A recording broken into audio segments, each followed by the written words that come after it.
Well, the Cairo Declaration of Human Rights in Islam was adopted by the Organization of Islamic Cooperation. It was not the name at this time. Islamic Organization of Islamic Cooperation changed name recently. So it was adopted in 1990. In the preamble of this document, we have a very interesting statement. Keenly, this is the text of this declaration.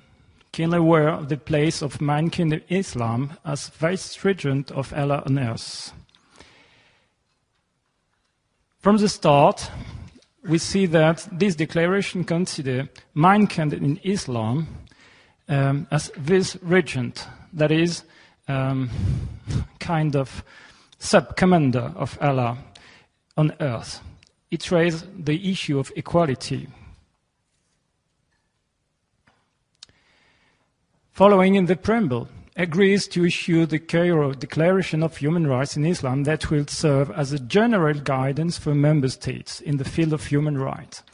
General guidance, that is, the signatories of this declaration agrees to follow the rules defined in this declaration, and especially in the field of human rights, which is interesting in this assembly. Always in preamble, agrees to issue the Cairo Declaration on Human Rights in Islam that will serve as a general guidance. So, human rights, I emphasize the human rights importance. Recognizing the importance of issuing a document on human rights in Islam that will serve as a guide again, not the word, for member states in all aspects of life, which is encompass more than only human rights, religion plus politics. This Cairo Declaration clearly set a second definition of the human rights, and we will look at the content of this declaration. It won't be an exhaustive examination of this declaration, but only the key points, and you will see that they are raising some issues again. Article 1. All men are equal in terms of basic human dignity and basic obligation and responsibilities. Rights. Where is the word rights? Equal in terms of basic human dignity. We speak about human rights, and we have no mention of right, equal right for everybody. Article 1. All human beings are Allah's subjects. It raises the issue of freedom. If you don't consider yourself as a subject of Allah, you have a problem. Yes, subject of Allah, freedom of religion. In the USA human right, you have freedom of religion. It's a fundamental right. It seems to be ignored in this declaration. And no one has superiority over another except on the basis of pity and good deeds. It raises an issue about democracy. If you have no authority over people except on the basis of pity and good deeds, how can you work a democratic state where the states, by the power of the law, have authority over people? It is prohibited to take away life except for a Sharia prescribed reason. Self-explanatory. Sharia gives reason to take away life. And we will see Sharia prescribed reasons. So when we speak about Sharia, usually a lot of people try to explain to you that there is no common Sharia for everybody. Islam is very different and practice are very different around countries. But in this document you will note that all people of OIC, that is anti-Muslim community, speak about Sharia, not Sharias. Sharia, there is apparently for them a Sharia. And this Sharia gives prescripted reason to kill people. What kind of So I will use a document, an official document, Renounce of the Traveler and Tools of the Worshipper. This is a classical manual of Islamic sexual law. This translation was certified by Al-Azhar University. So we can consider it as an official document which has some value.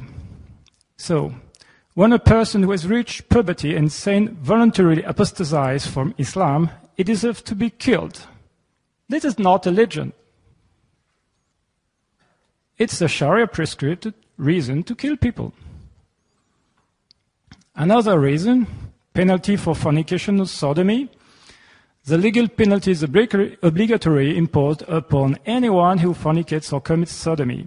If the offender is someone with the capacity to remain chaste, then he or she is stoned to death. This is not a legend. This is written. This is a Sharia prescribed reason. And jihad. Jihad is a communal obligation. When enough people perform it to successfully accomplish it, it's no longer obligatory upon others. A communal obligation. And what is jihad? Because it seems to have several definitions of jihad. Here we have a definition of jihad. Jihad means to war against non-Muslims. It's signifying warfare to establish the religion. So it's not a legend. It's a Sharia prescribed reason to kill people. So, enough with Sharia, come back to the Cairo Declaration. Article 3. In the event of the use of force and in case of armed conflict, it's not permissible to kill non-belligerents such as old men, women and children.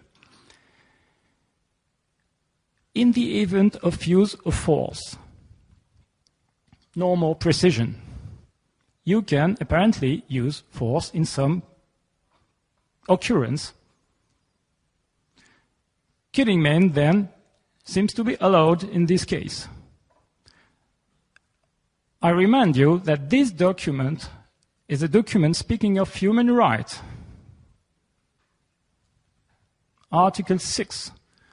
Woman is equal to man in human dignity and has an all rights to enjoy as well as duty to perform. No equality of right. Her own right. She is equal in dignity, not in right. Article 15. Confiscation and sale of property is prohibited except for a necessity dictated by law. What law? Sharia law. 17.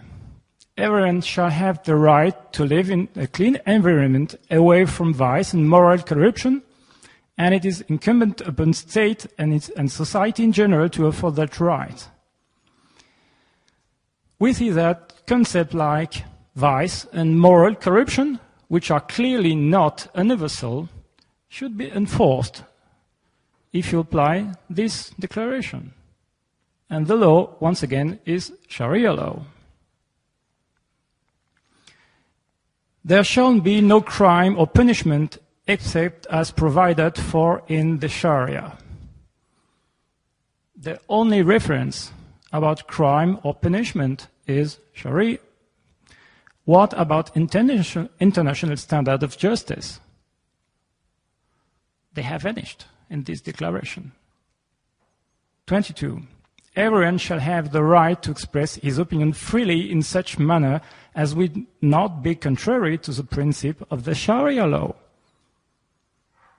Where is freedom of speech? 24.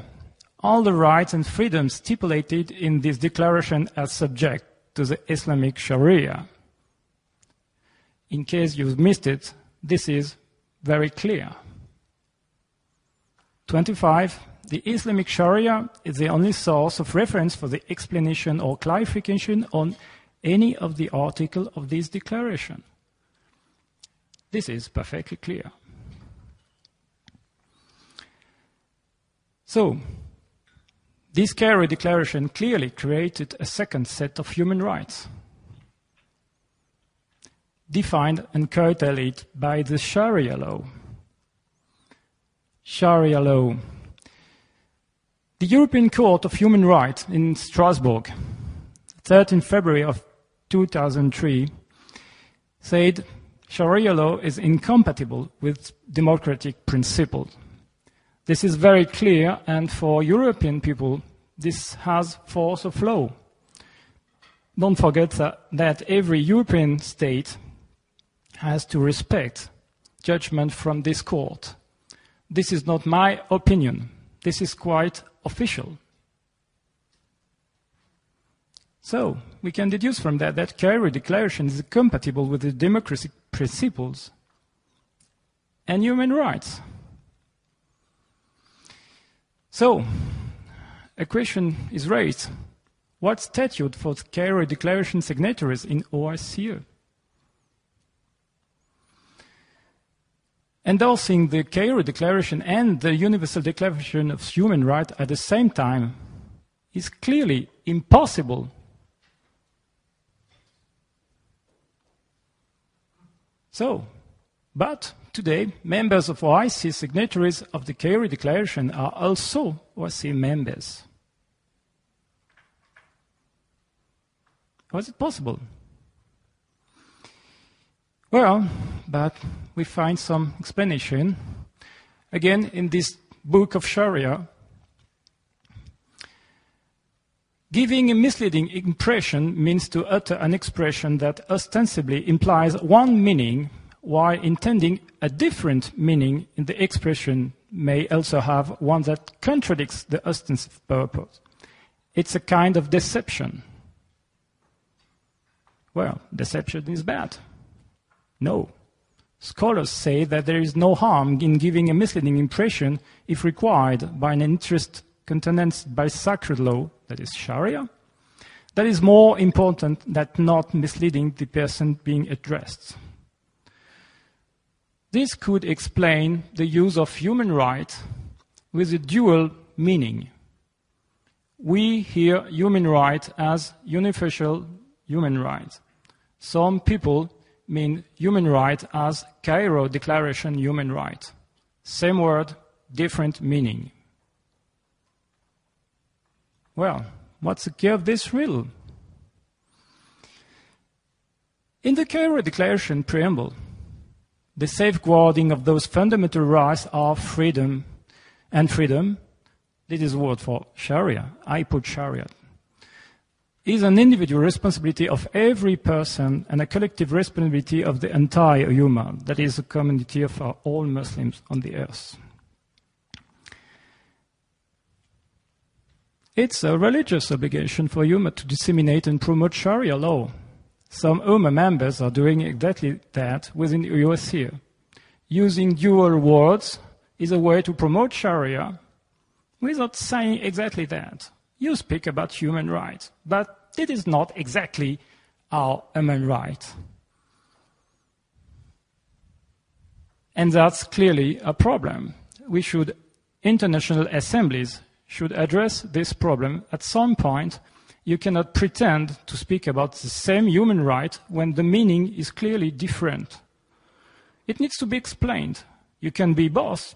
Okay, it's your right. But you have to explain what meaning of human right when you use the words human rights. This is very important. Without this condition, any dialogue is absolutely impossible. You cannot speak you cannot discuss honestly if words don't have the same meaning for everybody. It needs to be clarified, and the statute of people endorsing the Cairo Declaration need to be discussed in assemblies where human rights are discussed. It's clearly a necessity. And the Brussels process and Brussels Declaration is a document that address this issue. Yes, this is a very important point. We clearly advocate for a total rejection of the Cairo Declaration on human rights as a basis for any discussion on human rights and civil liberty. And if some participants try to use definitions of human rights issued from this Cairo Declaration, it's clearly to be rejected by people endorsing the human rights as they are known.